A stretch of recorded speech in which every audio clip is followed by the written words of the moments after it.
Hello there, Mr. Lee here, and let me tell you a little bit more about the House of Octavius Quartio. Of the first century after Christ.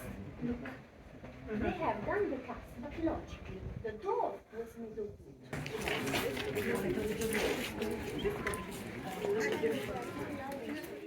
Let's just set the scene of where the House of Octavius Quartio is. So here's the Bay of Naples, with the modern city of Naples here, and Vesuvius, Mount Vesuvius just here. The House of Octavius Quartio is in the town of Pompeii.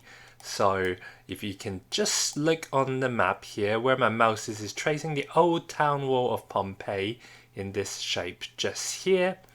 This is the Forum of Pompeii, and this is the main streets, which nowadays we call the Via d'Abbondanza, the Street of Plenty, if you like. If we zoom in on the southeastern quarter of the old town, the House of Octavius Quartio is this plot just here. You can see it's it's north of the Palaestra, in the newer part of town, if you like. Here is the amphitheatre, and here is the theatre district. This being the main road leading out towards the Sarno Gate. The House of Octavius Quartio occupies a whole block of land. That is to say, it's got these two main streets running along the two widths of the house, and it's got two minor streets running alongside the other sides. With other plots, you might expect the whole block to be subdivided into different holdings. With the House of Octavius Quartio, it occupies this whole block here. This is the main entrance onto the Via d'Abbondanza, and this is the back entrance. Sorry, I did say it occupies a whole block, but this northeastern section isn't actually part of the house, so almost a whole block.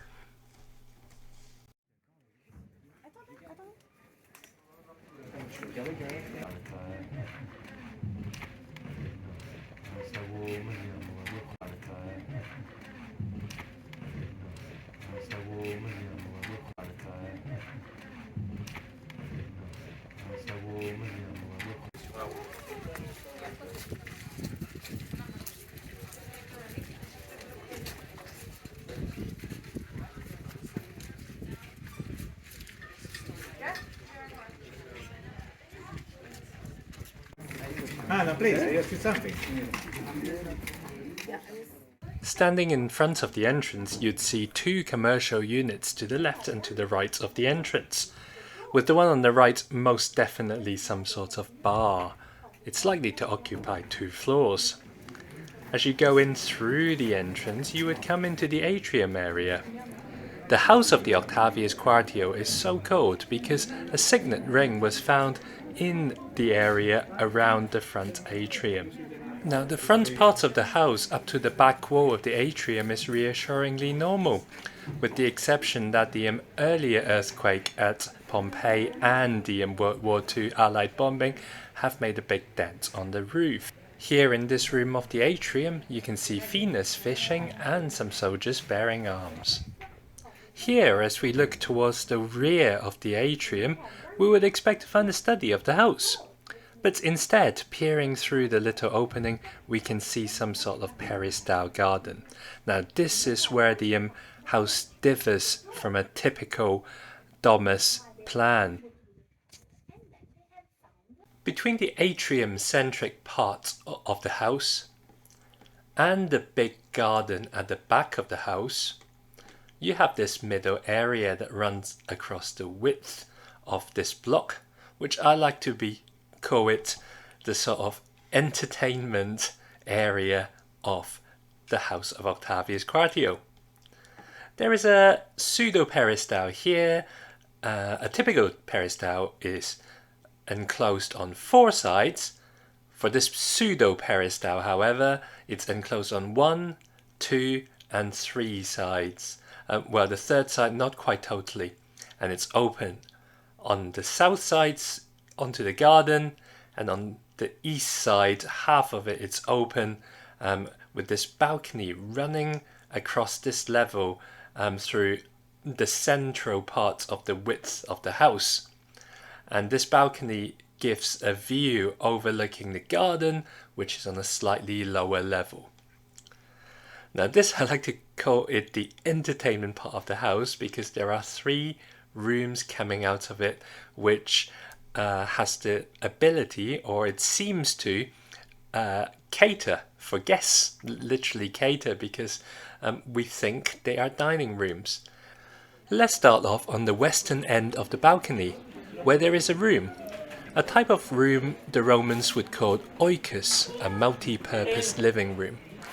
Outside are a pair of frescoes, which are one of many examples of how much the owners of the house loved hunting and nature. On the left is a fresco of Diana the goddess bathing, on the right of Actaeon being hunted by his own dogs. Actaeon was out hunting when he came across an opening with a lake area where Diana was bathing. The fact that the story ended with Actaeon being hunted by his own dog suggests that we shouldn't offend the divine at risk of having a terrible revenge being acted upon you, and highlight Diana's role as the virgin goddess. But the choice of painting might simply reflect the owner's love of hunting, with Diana also the goddess of hunting. On the eastern end of the pseudo-peristyle, we have the winter dining room, the triclinium, with opening both onto the peristyle and onto the balcony. In the room we have a different theme for the frescoes, this time the Trojan wall. From the ground level up you can see square frames, above which there is a full marble effect painted onto the wall, and above that there are 2 bands of painting. The upper band shows Hercules campaigning against Laomedon, whereas the lower band shows various scenes of the Greeks against the Trojans as depicted in Homer's epic, the Iliad. Let's head back outside. The dining room that you saw is just on the right of that shot. If you look at the north wall that runs along east-west along the balcony, you will now see a hunting scene of a dog chasing a deer. Go a little bit further and you find the summer dining room on the east end of the balcony. Right, a quick overview before the details. On the right you've got the fresco of the myth of Pyramus and Thisbe. In the middle, a fountain surrounded by a temple-style structure with water running down the middle channel out towards the canal that we'll talk about later. On the left of the fountain, a fresco of the myth of Narcissus. Let's have a look at a bit more detail at the back wall of the summer dining room. To the right of the fountain, you've got the fresco of the myth of Pyramus and Thisbe. And to the left of the fountain, you've got the fresco of the myth of Narcissus. Let's start with the story of Pyramus and Thisbe then. Right, Pyramus and Thisbe were young lovers. They in fact lived next door to each other. But because their parents are rivals, they're not allowed to actually meet each other. Sounds familiar there? Anyway, thankfully for them, their bedroom is actually next to each other. They're kind of on the correct side of the building for their bedrooms to be adjoining, even though they live in separate houses, you see. So there's a hole in the wall between their bedrooms, and they pass on their love message and whatever else you pass on through that wall. Anyway, one day they decided they were a bit bored of that and they would actually meet up. The location that they've chosen is a tomb outside of the town under a mulberry tree.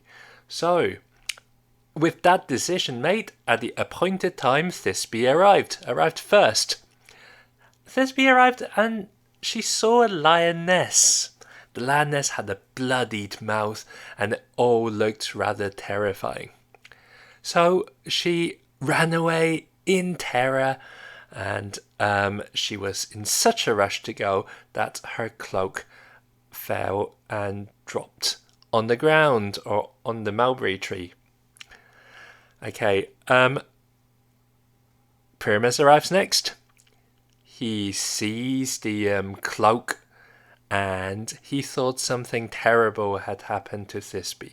I think he's so in love that rational thinking just sort of went out of his mind.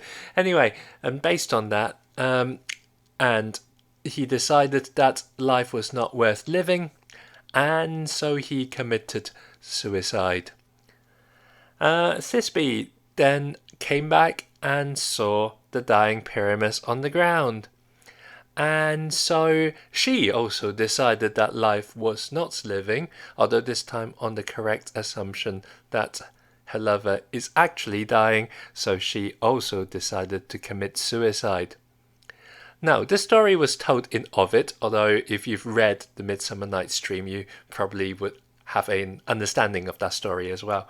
And Ovid, the Roman poet, uses this story to explain why mulberry tree has red fruit, because it was dyed red from the blood of the lovers.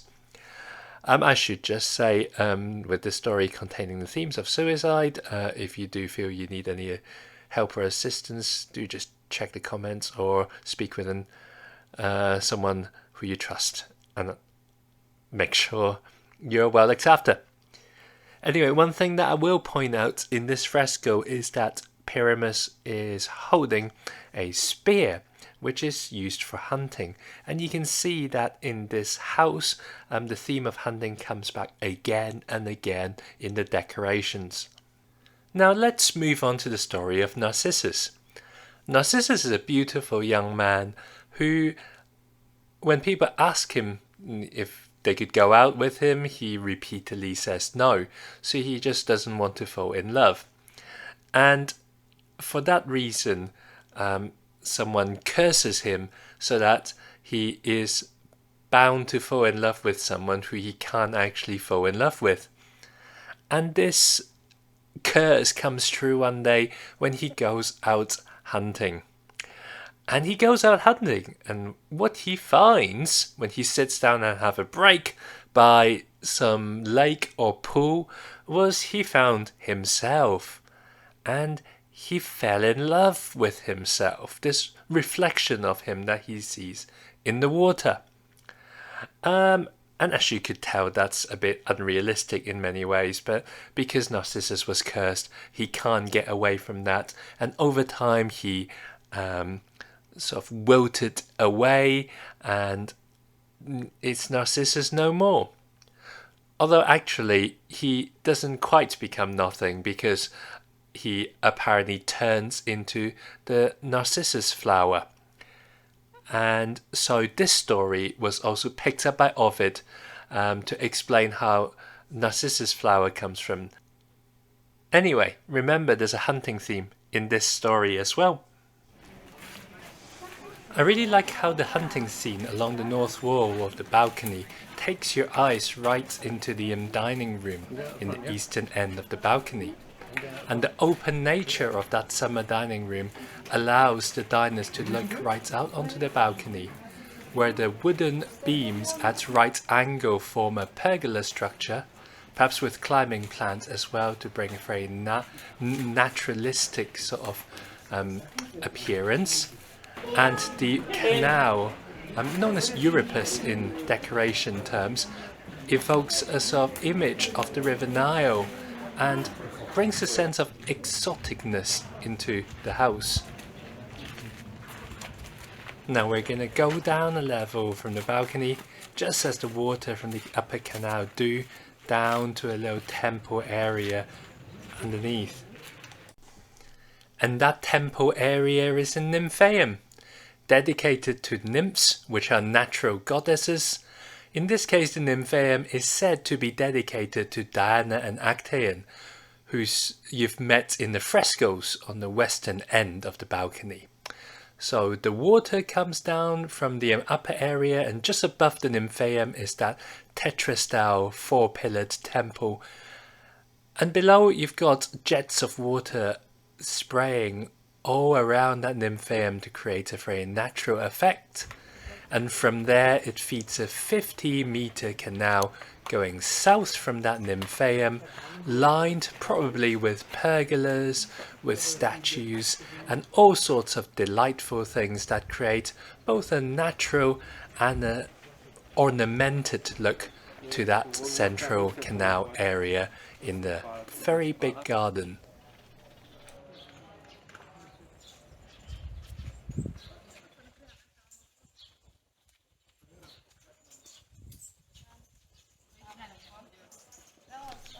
What we've got here must be a very lovely garden to walk around. It's designed for it. So as you walk down the paths on either side of the canal, you've got rows of acanthus, fruit trees, well manicured, and on the canals you've got bridges that crosses it, so you can go over it and look up and down the canal as you like. Midway along there's a temple, another one possibly dedicated to more deities of the nature, as well as a fountain that looks more or less pyramidal with water cascading from one level to another. It must be great to hear the sound of water, possibly of birds, and just to relax in such a natural and inspiring setting. The rear access of the house is directly in line with the 50-meter long canal, and it gives access to a less important east-west road, although it is directly opposite the Palaestra, and if you wish to access the amphitheatre of Pompeii, it must be quite a nice shortcut to take indeed.